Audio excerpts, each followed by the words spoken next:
지난 주간 12월 5일과 6일 양일간 서울 연동교회에서 이신칭의 이 시대의 면죄부인가라는 주제로 신학 포럼이 열렸습니다. 이 신학 포럼을 주관한 측은 고신 측입니다. 그래서 이 고신 측의 간판 교이신 박영돈 교수님이 등장하신 거예요.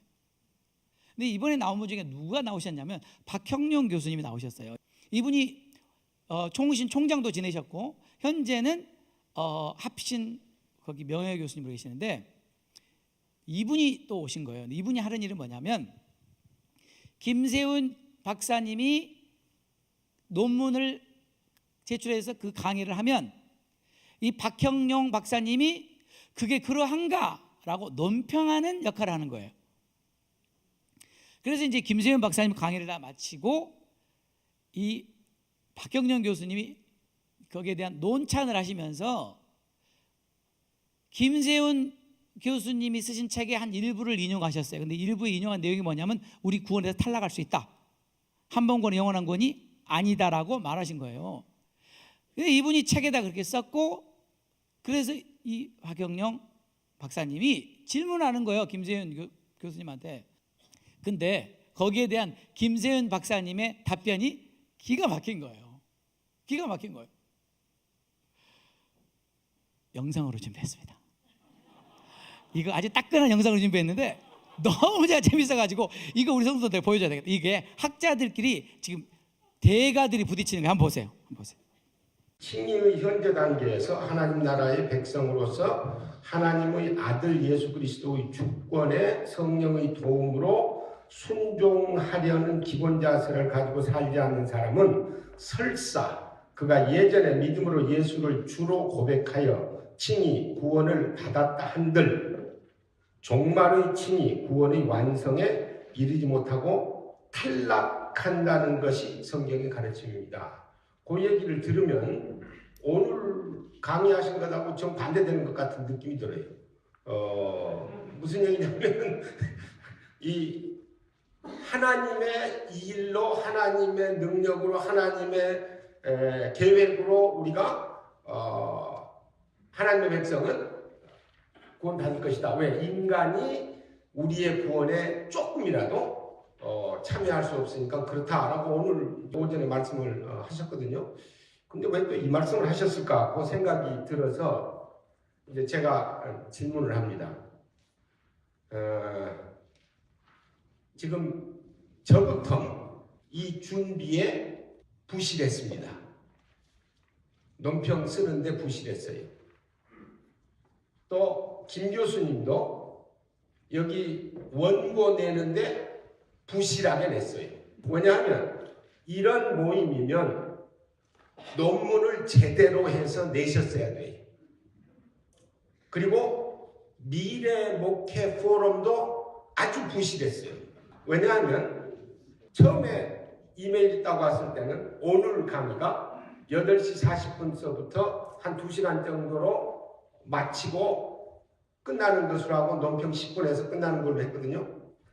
저하고 하등의 의논 없이 김 교수님이 강의를 더 많이 하셔야 된다고 해서 11시 40분까지 하도록 했습니다. 이건 부실한 거거든요. 자, 그러면 이제 우리가 지금 강의하고 연결을 해서 무슨 얘기를 이제 하려고 하느냐면요. 이렇게 부실한 우리이지만 예를 들어서 윤리적으로 잘못된 일을 좀 하는 우리이지만 최종적인 판단으로 우리가 합격된 겁니까? 탈락된 겁니까? 하나님은 계속 우리를 은혜로 지켜주셔요. 하나님 정말로 우리를 끝까지 지켜주셔요. 성도 교회는 그래서 아까 이야기한 대로 성령으로 우리에게 아침 성경 읽기로 깨우쳐 주시고 목사님의 설교로 깨우쳐 주시고 친구들의 권면으로 깨우쳐 주시고 심지어 사회 보호로 깨우쳐 주시고 하는데 내가 거기에 완전히 이 등을 돌리고 성령의 깨우쳐 주심에 등을 돌리고 민감하지 않고 이러면 탈락할 수 있어요. 제가 이야기하는 게 아니에요. 자꾸 사람들이 제 책을 읽고는 김세인이 그러는데 그 믿음 생활을 실시하면 탈락할 수 있다고 한다. 제가 합니까? 바울이 그렇게 한다고 제가 바울 서신 자꾸 읽어주잖아요, 여러분들에게. 김세윤이 한다고 하지 마세요. 바울이 그래요. 바울이 탈락한다고. 너들 입다 주다면 하나님 나라 유업 못 받는다. 제가 김세윤이 하는 말입니까 그게? 바울이 하는 말이지. 육신의 열매 맺고 삶을 어쩐다? 하나님 나라 못 받는다. 제가 하는 말입니까? 제가 김세윤이가 성경 썼습니까?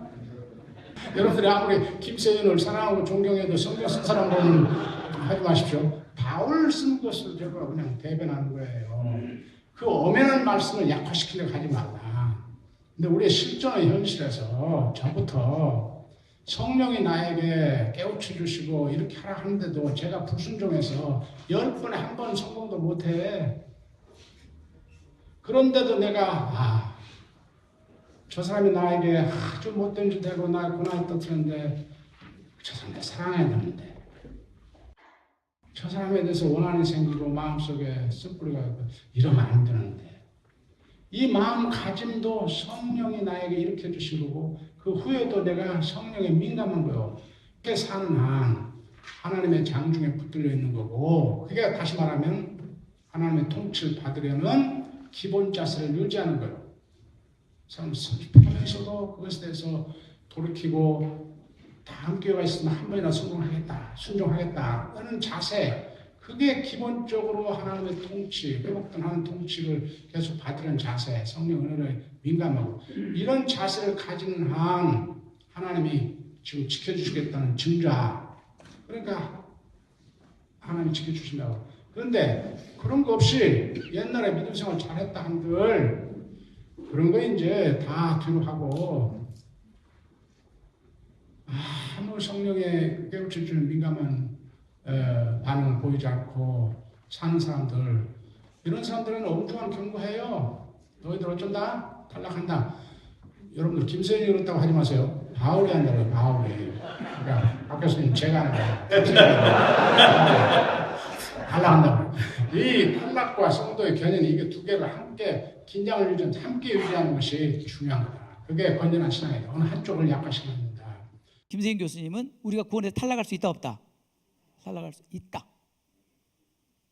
우리가 부실하다고 탈락하는 게 아니라 성령님이 지속적으로 우리에게 마음의 찔림을 주시고 깨달음을 주심에도 불구하고 등을 돌리고 계속 우리의 길을 간다면 탈락한다. 그 다음에 지난주에 제가 박영돈 교수님의 글을 소개했잖아요. 박영돈 교수님의 가장 중요한 논지는 칼빈은 한 번도 칭의와 성화를 분리한 적이 없다. 그런데 왜 한국 교회들은 그걸 분리해서 가르쳐가지고 종교교육의 칭의론이 잘못됐다 그러냐? 종교교육의 칭의론은 잘못된 게 아닌데 한국 교회가 잘못 가르친 거다 이렇게 말했죠. 기억나세요? 근데 이제 아까 김세윤 교수님의 강의를 박영영 박사님이 논평하듯이 박영돈 교수님의 강의를 최갑종 교수님이 논평을 하세요. 최갑종 교수님은 누구냐면 우리나라에 이제 가장 큰 신학교로 성장한 백석대학교 총장님이세요. 이 최갑종 교수님이 이 박영돈 교수님의 강의에 지금 논평을 하는 거 들어보세요. 박영돈 교수의 핵심적인 논지는 이것이다. 오늘 한국교회 안에 순종과 선행을 배제하는, 그 말은 순종과 선행이 없는 값싼 구원론, 구원파적 구원론이 범람하고 있는 주된 원인은 종교개혁 칭의론이나 전통적인 칭의론 그 자체에 있지 않다. 오히려 종교개혁이나 전통적인 칭의론에 대한 무지 또는 왜곡에 있다. 따라서 오늘 한국교회 상황을 종교개혁 칭의론이나 전통적인 칭의론 그 자체에 두고 비판하는 것은 잘못이다. 박 교수는 칭의와 성화의 불가분리성과 함께 성화를 칭의와 함께 구원의 필수적인 요소로 부각시킨 칼빈을 그 신뢰로 든다. 과연 종교개혁 칭의론에 면죄부를 주면서 전통적인 칭의론을 옹호하는 박 교수는 정당한가? 무슨 말이냐면 요약하면 한국교회가 이렇게 된 게 종교개혁자들의 칭의론이 잘못됐다라고 말하는데 박 교수는 뭐라 그런다고요? 그게 아니고 한국교회가 종교개혁자들의 칭의를 잘 모르고 잘못 가르친 것이지 그들이 잘못한 거 아니다 이렇게 대변했다는 거예요. 되죠? 그러면 이 최갑종 교수님이 Is it true? 진짜 그 말이 맞냐는 거예요. 이 최갑종 교수님의 결론은 만일 종교개혁과 전통적인 칭의론의 대변자를 칼빈이라고 한다면, 칼빈에게 돌린다면 박 교수님의 주장은 정당하다. 하지만 만약에 종교개혁의 칭의론에 대한 대변자를 루터라고 한다면 틀린 것이다. 왜냐하면, 잘 들으세요. 왜냐하면 이게 중요한 말이에요. 왜냐하면 아쉽게도 계몽주의 시대 이후 지난 200년간 서구 교회와 한국 교회의 칭의론에 많은 영향을 준 사람은 칼빈이 아니라 루터였다. 박영돈 교수가 지적하고 있는 것처럼 칼빈의 성화의 신학이 한국 교회에서 제대로 가르쳐졌더라면 한국 교회의 오늘날은 달라졌을 것이고, 사실상 오늘의 논쟁도 불필요했을 수도 있다. 그런 점에서 종교개혁의 칭의론을 일방적으로 오해하거나 매도하지 않아야 한다는 박 교수의 주장에 동의한다. 네, 그 다음에 잘 들어보세요. 흔히 루터를 가리켜 칭의의 신학자, 칼빈을 가리켜 성화의 신학자로 칭할 만큼 루터는 예수 그리스도를 믿음으로 주어지는 이신칭의를 강조하였고, 칼빈은 성령에 의한 그리스도와의 연합을 통하여 칭의와 함께 동시적으로 주어지는 성화를 강조하였다. 종교개혁의 선구자였던 루터는 로마 가톨릭 교회와의 대립관계에서 선행을 배제하는 복음과 선행을 요구하는 율법을 철저하게 서로 분리시켰다. 누가 분리시켰다고요? 루터가. 루터에게 있어서 복음은 하나님의 은혜에 의해 오직 그리스도를 믿는 믿음을 통해 주어지는 수동적인 의와 관련되어 있다. 반면에 율법은 인간의 순종과 선행을 요구하는 능동적인 의와 관련되어 있다. 그래서 루터는 수동적인 의를 강조하고 수동적인 의를 강조하는 칭의와 능동적인 의를 강조하는 성화를 서로 분리시켰으며, 능동적인 의인 행함을 강조하는 야고보서를 지푸라기 같은 서신으로 간주하였다. 결과적으로 루터는 성화를 구원의 필수적인 요소로부터 배제시켰을 뿐만 아니라 복음과 율법, 칭의와 성화, 믿음과 행위, 신학과 윤리, 질서법과 명령법을 서로 분리시켰다. 심지어 루터는 예수의 산상설교에 있는 윤리적인 교훈과 바울의 서신에 들어있는 많은 윤리적인 권면들을 복음이 아닌 율법으로 규정하였다. 간단하게 이런 뜻이에요. 잘 들어보세요. 캐톨릭 중세 당시 캐톨릭은 무엇으로 구원을 얻는다고요? 행함으로, 행위로 구원을 얻는다고 가르쳤어요. 이게 행위 구원론이에요. 근데 이게 맞아요, 틀려요? 틀렸단 말이에요. 그래서 루터가 뭐라고 그랬어요? 그거 아니고 믿음으로 구원을 얻는다고 하면서 행함 쪽으로 완전히 믿음과 분리시켜 버렸다는 거예요. 누가 했다고요? 루터가 했다는 거예요. 그러다 보니까 자동으로 뭐가 분리돼요? 칭의와 성화가 분리돼 버려요. 그러다 보니까 자동으로 믿음과 삶이 어떻게 돼요? 분리돼 버렸다는 거예요. 누가 했다고요? 루터가 했다고요. 근데 이 루터의 가르침을 누가 받았다고요? 한국교회가. 그래서 한국교회는 믿음과 행함을 분리시켜 버린 거예요. 그래서 행함 이야기하면 행위구원론. 결과적으로 루터는 성화를 구원의 필수적인 요소로부터 빼버렸다는 거예요. 칼빈은 성화 없이 구원이 없다 그랬는데 루터는 성화를 빼버렸다는 거예요. 박영돈 교수가 밝힌 것처럼 칼빈은 루터보다 약간 후 시대 사람으로 루터의 이신칭의 신학의 병폐와 단점을 보완하기 위해 성화의 중요성과 더불어 칭의와 성화의 불가분리성을 강조하였다. 계속 들어보세요. 네. 칼빈에게 있어서 칭의와 성화는 그리스도의 한 인격 안에서 인성과 신성이 온전히 연합되어 있어 어느 순간도 서로 분리될 수 없는 것처럼 그리스도와의 연합을 통하여 성령에 의해 동시적으로 주어지며 어느 순간도 서로 분리될 수 없다. 성화 없는 칭의나 칭의 없는 성화를 생각할 수도 없는 것처럼 칭의 없는 구원이나 성화 없는 구원을 생각할 수가 없다. 칭의와 똑같이 성화도 구원의 필수적인 요소이다. 하지만 유감스럽게도 한국 교회에서 칼빈을 많이 말하지만 이와 같은 칼빈의 입장이 제대로 소개되거나 가르쳐지지 못했다. 장로교 신학도들 중에 칼빈이 쓴 기독교 강요를 제대로 읽고 졸업한 사람이 얼마나 될까? 별로 없다는 얘기. 그러니까 이제 결론은 뭐냐면 이런 겁니다. 한국 교회는 종교 개혁의 칭의론을 루터의 칭의론을 받아들였기 때문에 믿음과 행함을 분리시켜 버린 것이다. 그래서 오늘 한국 교회가 이렇게 된 것이다. 칼빈의 칭의와 성화는 분리할 수 없는 것이다라는 걸 받아들였다라면 한국 교회 절대 이렇게 안 됐을 것이다라고 말씀하셨다는 거예요. 근데 이 이야기는 제가 루터가 했던 얘기만 빼고 그동안 많이 해왔잖아요. 근데 이분은 루터가 한 거라고 가르쳐 주셨어요. 그게 제가 배우잖아요 지금. 저는 루터란을 안 가서 루터를 공부를 못했거든요. 그다음에 이제 결정적으로 이 최갑종 교수님이 결정적으로 이분이 이제 뭘 지적하냐면 박영돈 교수가 김세윤 교수가 구원에서 탈락할 수 있다는 것에 대해서 비성경적이다, 그 신학적으로 모순이다라고 말한 걸 지적하면서 그 당신이 틀린 거다라고 말한 거예요. 한번 들어보세요. 박영돈 교수는 칭의 없이 구원이 불가능한 것처럼 성화 없이는 구원이 불가능하다고 말한다. 그는 칼빈은 믿기만 하면 순종하지 않아도, 순종의 열매가 없어도 구원받는다는 생각을 단호히 거부했다. 믿음의 진정성을 입증하는, 즉 내 믿음이 진짜임을 입증하는 열매 없이 하나님의 심판대를 통과한다는 보장은 없다. 다시 말해서 성화 없는 구원은 없다. 다 동의하시죠?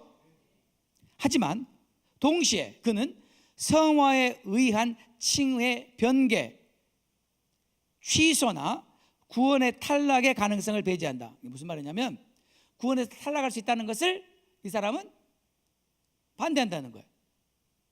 잘 들어보세요. 박영돈 교수님이 한 말입니다. 칭의의 취소나 구원의 탈락을 말하는 것은 성경적이지 않을 뿐 아니라 신학적인 모순에 빠지는 것으로 본다. 박 교수에 따르면, 박영돈 교수님, 박 교수에 따르면 바울서신에서 분명하게 칭의의 유보, 칭의의 유보라는 것은 우리가 예수님을 믿을 때 얻은 칭의는 마지막 우리 예수님 다시 오실 때 심판대까지 그 칭의가 유보된 것이다. 그 말이에요. 그 칭의의 유보, 이건 나중에 제가 설명할게요. 유보와 구원의 탈락을 말하는 구절은 바울서신에 없다. 이렇게 박 교수님이 말한 거예요. 그런 주장의 근거로 제시되는 구절은 예를 들어서 히브리서 같은 구절들은 대개 육신을 따르는 삶의 위험성과 불의한 자의 말로를 일깨워줌으로 신자를 경성케 하여 구원에 이르는 의의 길에서 벗어나지 않게 경고하는 일종의 안정장치 역할을 하는 것에 불과하다. 이렇게 말씀하셨다는 거예요. 누가요? 그러니까 박 교수님 한 말은 그 구원을 잃어버릴까 한 말이 그게 사실 잃어버린 게 아니라 그냥 있을 수 없는 일인데 그냥 혹시 모르니까 노파십에서 경고한 거를 갖다가 그거를 구원을 잃어버린다고 해석하냐 이렇게 해석했다는 거예요. 자, 여기에 대해서 이제 최갑종 교수님의 답변입니다. 이제 이게 중에 잘 들으셔야 돼요. 바울서신에서 오직 은혜와 믿음에 의한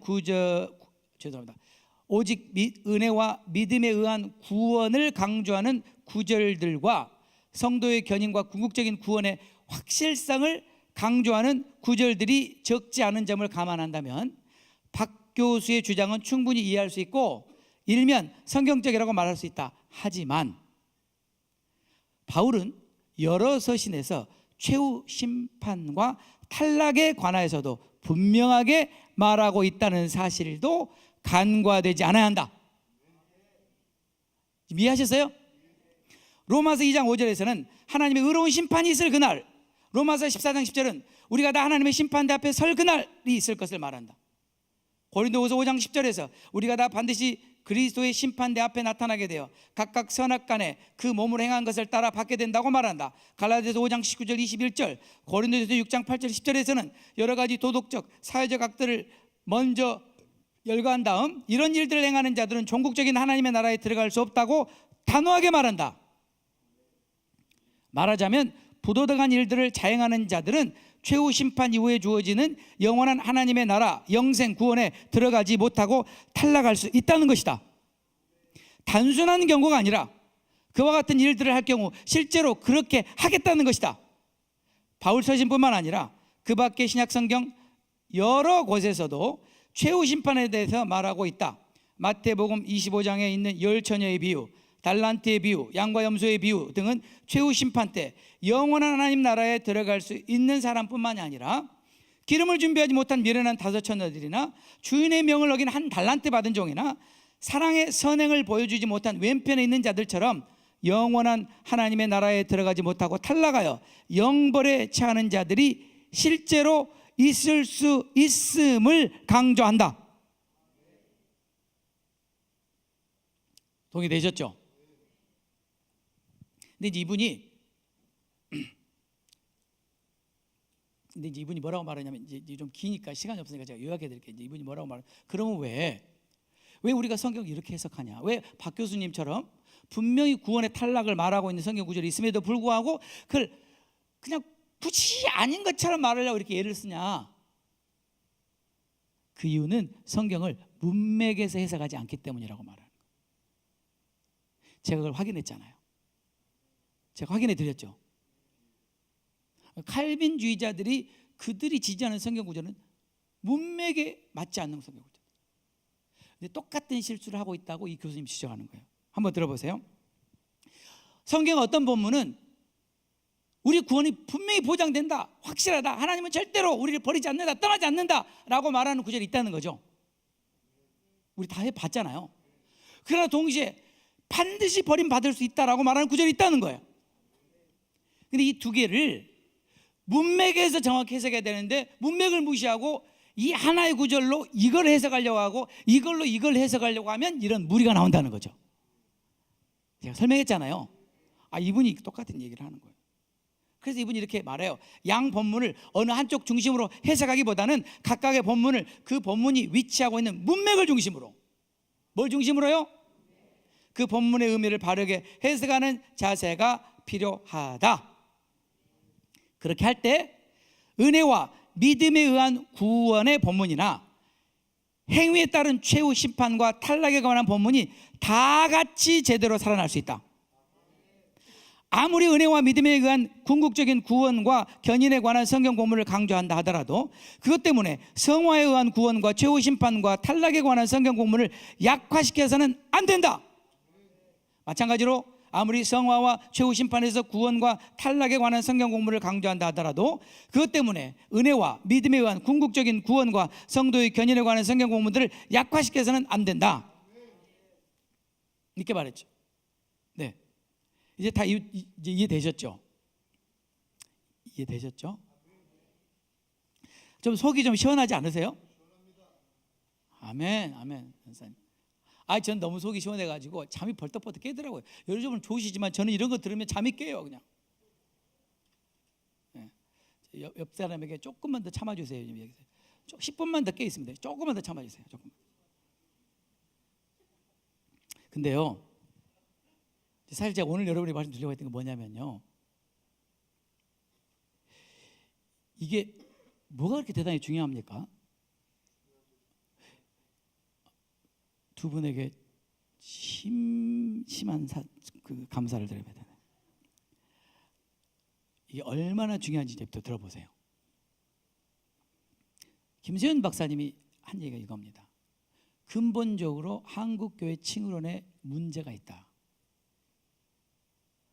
문제를 이렇게 제기했습니다. 지금까지 한국교회에서는 칭의론 그러면 법정적인 의미로만 이해했다는 거예요.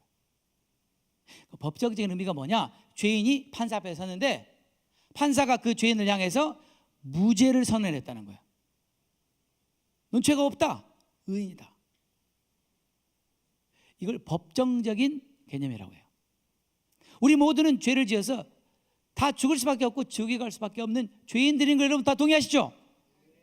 근데 하나님 앞에서 하나님께서 판결을 하시는데 우리는 죽을 죄인인 거 다 아는데 하나님이 죄 없다고 의인이라고 선고하셨다는 거예요. 놀래요, 안 놀래요? 난 죽을 죄인인데 왜 하나님 왜 의인이라고 그러세요? 예수님 때문이다. 예수님이 우리가 받아야 될 그 하나님의 진노와 형벌을 대신 받았기 때문에 우리를 의롭다고 해주시는 거다. 이것을 무슨 개념이라고요? 법정적인 개념. 작년에 다 했어요. 새롭죠? 크랜필드, 크법, 법정적인 개념. 크랜필드. 근데 한국교회가 정말 지금 미스한 게 그보다 더 중요한 개념인데 그게 뭐냐면 관계적인 개념이라는 거예요. 이거 잘 들으셔야 돼요. 관계적인 개념이 뭐냐? 결국 죄가 한 일은 하나님과 우리 사이를 어떻게 했어요? 갈라놓은 것이다. 관계가 깨졌다는 거예요. 관계가 깨졌어요. 이혼했다는 거예요. 이혼. 성경적인 표현으로 부부가 갈라섰다고요. 더 이상 못 살겠다는 거예요. 이혼.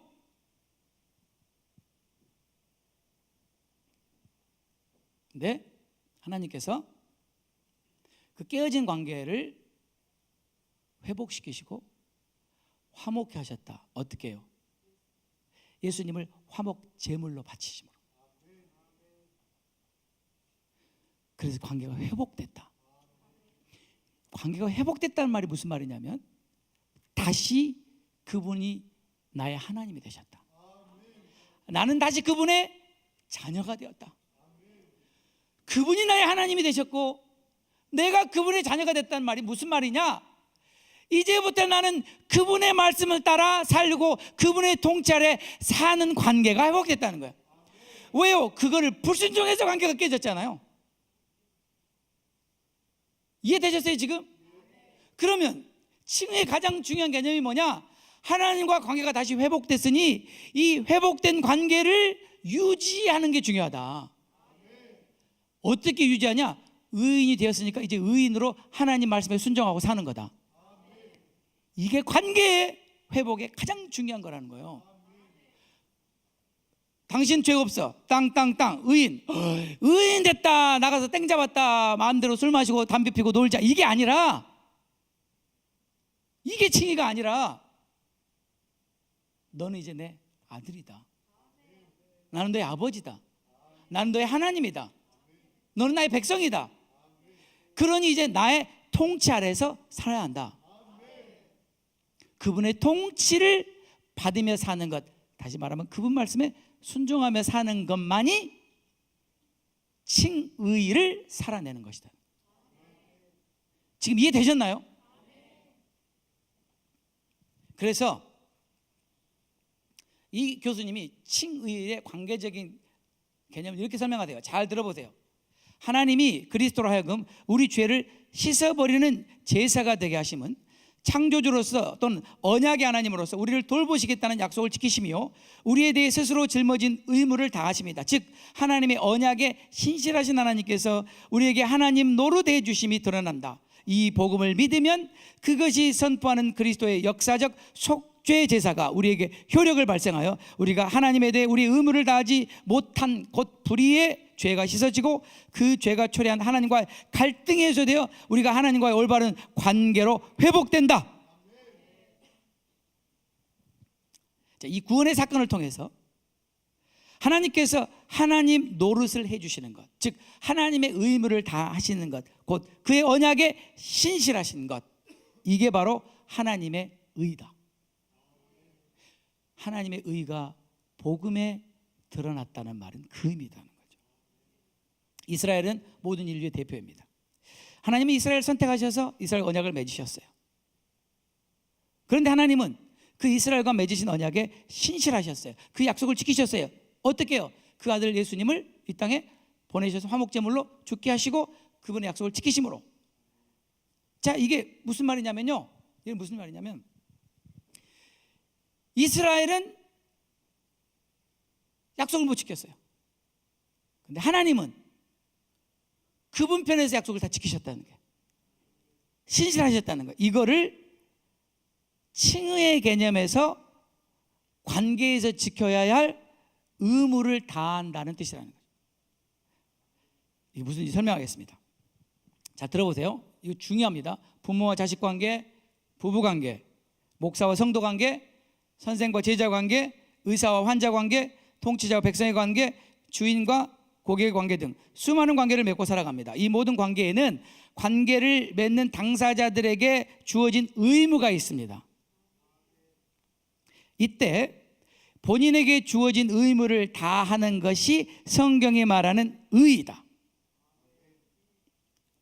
당사자 둘이 모두 자기에게 주어진 의무를 다하면 관계가 완만하게 되는데 이것을 샬롬이라고 한다. 곧 의에서 샬롬이 나오는 것이다. 그러므로 의란 다른 말로 신실하다, 관계의 의무를 다하다라는 의미다. 하나님은 끝까지 신실하시고 끝까지 하나님의 노릇을 해주신다는 의미다. 예를 들어서 하나님은 창조주의 의무를 다하셨다. 하나님은 우리의 왕의 의무를 다하셨다. 하나님은 우리의 목자의 의무를 다하셨다. 하나님은 남편의 의무를 다하셨다. 하나님은 아비의 노릇을 다하셨다. 하나님은 포도원 농부의 의무를 다하셨다. 근데 반대로 이스라엘과 우리는 우리의 의무를 다하지 못하고 우리의 관계가 깨어지게 된 거예요. 무슨 말이냐면 우리는 의무를 다하지 못했어요. 아담은 하나님께 자기 쪽의 의무를 다하지 못했어요. 이스라엘도 하나님께 자기 쪽의 의무를 다하지 못했어요. 저와 여러분도 우리 쪽의 의무를 못했어요. 그러므로 성경은 우리가 불의하다라고 말하는 거예요. 하나님은 의로우시다. 우리는 우리의 의무를 다하지 못했지만 그럼에도 불구하고 그분은 그분의 의무를 다하셨다. 이게 하나님의 의라는 거예요. 이게 복음에 나타났다. 로마서 1장 10절에 그러므로 하나님의 의가 복음에 나타났다. 그 말이 그 말이라. 그러므로 그 복음을 믿으면 하나님 우리를 의롭다고 계시는 거예요. 그래서 관계가 회복된다는 말이에요. 그의 아들을 우리를 위해 보내시고 우리 죄를 위해 내어주시고 화목제물로 삼으신 바로 이 구원의 사건은 하나님은 우리에게 자기 쪽의 의무를 다하신다는 것을 보여주시는 것이요, 바로 이 사건이 복음이요, 이 사건 자체에 하나님의 의가 계시되는 것이다. 바로 이 복음에 하나님의 의가 계시되었으므로, 그래서 우리가 이 복음을 믿으면 이 사건이 우리에게 효력을 발생해서 우리가 그리스도와 연합함으로 그의 죽음과 부활에 참여하게 되므로 그의 의를 입게 된다. 그러므로 우리의 죄가 씻기고 하나님과 올바른 관계가 회복이 된다. 그래서 의인이 된다. 전에는 법정적 개념으로만 생각을 해서 우리가 의인의 신분이 되는 것으로만 끝났는데, 이제는 관계적 개념으로 의인이 되는 것이 아니라 계속해서 하나님 앞에 의인으로 서 있는 것, 의인으로 살아가는 것을 포함하게 된다. 이게 진짜 칭의의 의미라고 김세윤 교수님이 발표하신 거예요. 이거는 아니다고 할 수가 없어요. 이건 그냥 성경에 있는 정말 그대로니까. 자, 여러분 물어보겠습니다. 그럼 한국교회, 굳이 한국교회라고 할 거, 우리의 문제가 뭐예요? 우리는 칭의를 법정적인 의미로만 알고 멋대로 살아왔다는 거죠. 이거는 아니라는 거예요. 진짜 내가 의롭다함을 받았다는 의미는 그분의 통치 아래 들어가는 것이다. 순종하며 사는 거다. 제가 한 가지 예만 드리고 우리 영상 하나 보도록 하겠습니다. 예수님께서 이런 예를 들어주셨어요. 오죽하면 예수님께서 알아들으라고 1만 달란트 빚진 자가 있다. 100데나리온 빚진 자가 있다. 1만 달란트는 평생 돈을 다 벌어도 못 갚는 액수예요. 아예 갚는 게 불가능한 액수예요. 예수님께서 아예 불가능한 액수를 정하신 거. 왜요? 우리가 지은 죄가 다 갚기가 불가능한 죄니까. 1만 달란트 빚졌다. 그런데 그 1만 달란트를 다 탕감해주셨다. 없는 걸로 다 무죄, 제로 밸런스. 어떻게 이러실 수가 없습니까? 너무 불쌍해. 넌 평생 못 갚아. 이거 방법이 딱 한 가지가 있는데 내가 그거 무죄 그냥 탕감해 주는 밖에 없어. 그래서 1만 달란트 탕감받은 이 종이 너무 감격하고 감사해서 나가가지고 자기에게 100데나리온 진 사람들 다 너희도 탕감이야. 탕감 다 탕감. 내가 다 탕감받아. 다 프리야. 이랬나요? 그래서 어떻게 했냐면요. 너 100달러 당장에 내놔. 지금 없는데 조금만 기다리죠. 당장에 내놔. 조금만 기다리세요. 안 내놔? 감옥에 가. 감옥에 넣어버렸다는 거예요. 그러니까 1만 달란트를 탕감해 준 주인이 저런 악한 놈을 감옥에, 저런 놈을 감옥에 넣어라. 예수님이 하신 얘기거든요. 무슨 말이냐면 잘 들으세요.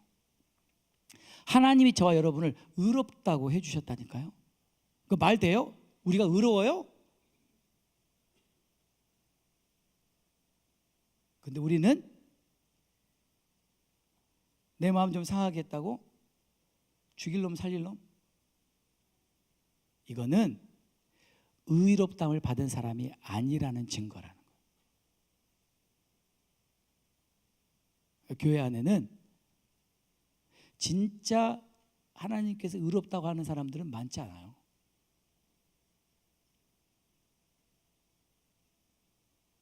안 그러면 교인들이 팔과 하는 것 같고 다투고 싸우고 컴플레인하고 이러겠어요? 진짜 이런 어마어마한 칭의를 받은 사람이 그러겠냐고요. 무엇을 믿을 것인가는 어떻게 살 것인가와 절대로 분리될 수 없어요. Because of what you believe about justification, that's what we live. 이게 우리의 모습이에요. 여러분, 우리는 입이 100개라도 할 말 없어요. 저는요, 제가 너무나 저를 잘하는데 저만큼 죄 많이 지은 사람이 이 세상에 없을 거예요. 근데 하나님께서 말도 안 되게 저를 무죄 선언해 주시고 의롭다고 해주셨어요. 왜요? 예수님 때문에.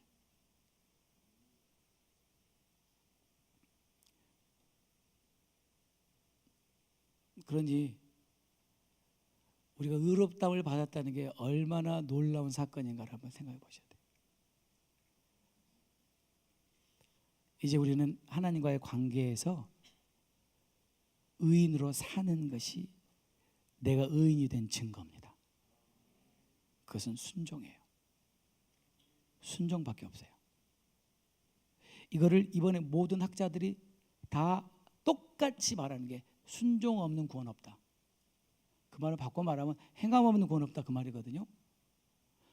어떻게 이제 이런 일들이 일어날 수 있겠어요? 여러분, 제가 이런 때가 올 줄 알고 몇 년 전에 영상을 하나 만들었어요.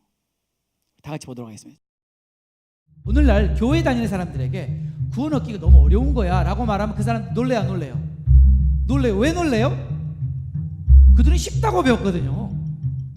구원은 너무 쉽다, 간단하다, 믿기만 하면 구원 받은 거라고 다 그렇게 배웠어요. 우리 완전히 다 이제 따놓은 거예요. 이제 이거는 이제는 우리 구원을 위해서 애쓸 필요가 아무것도 없는 거죠. 이제는 뭐만 남았어요? 내가 살고 싶은 대로 사는 것만 남았어요. 그런데 다들 지금까지 그렇게 배웠는데 어느 날 우리가 구원 얻는 거 너무 어려워 그러면 깜짝 놀란다는 거죠. 뭔 소리야 왜? 내가 구원을 얻었다는 말은 내 주인이 바뀌었다는 말이에요. 내가 구원을 얻기 전에 내 주인은 죄였습니다, 마귀였습니다, 세상이었습니다. 그러나 내가 구원을 얻은 다음에 내 주인이 누구예요? 예수님이에요. 그러면 새로 내 주인이 예수님이니까 그분에게 내 모든 삶을 복종하는 게 그게 바로 구원받았다는 증거라는 거죠. 근데 주인이 안 바뀌었어요. 그래서 예수님이 뭐라고 그래요? 두 주인 섬기지 말아라. 진짜 구원받은 사람들은 자기 뜻대로 살지 않는다는 거예요. 진짜 구원받은 사람들은 자기 욕심조차 살지 않는다는 거예요. 진짜 구원받은 사람은 나를 구원해 주신 그분의 뜻을 쫓아 산다는 거예요. 이게 진짜 구원받은 사람의 증거라는 거예요. 여러분 안에 그런 소원이 있냐는 거죠. 순종함으로만 우리는 구원을 이루어 갑니다. 내 삶의 현장 속에 하나님 말씀에 순종함이 없다면 나는 구원을 이루어가는 것이 아닙니다. 그분의 말씀이 두려운 줄 알아라. 그분의 말씀을 가볍게 생각하지 말아라. 그분은 그 말씀으로 온 세상을 심판하실 분이다.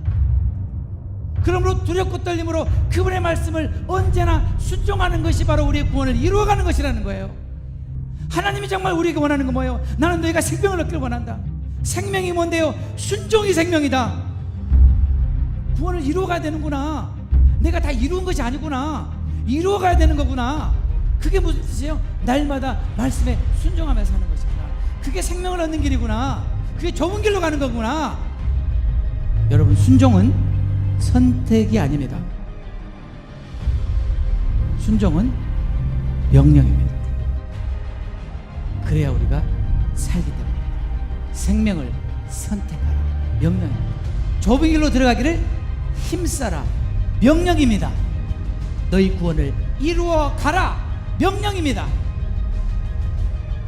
사랑하면 순종하게 되어 있다. 사랑하는 것이 순종하는 것입니다. 순종하는 것이 구원을 이루어가는 것입니다. 그렇게 살 때 주님은 우리에게 힘을 주시고 은혜를 주시고 넘어져도 일으켜주시고 또 가게 하시고 우리는 반드시 승리할 것입니다. 그 사랑이 우리를 넉넉히 이기게 할 것입니다.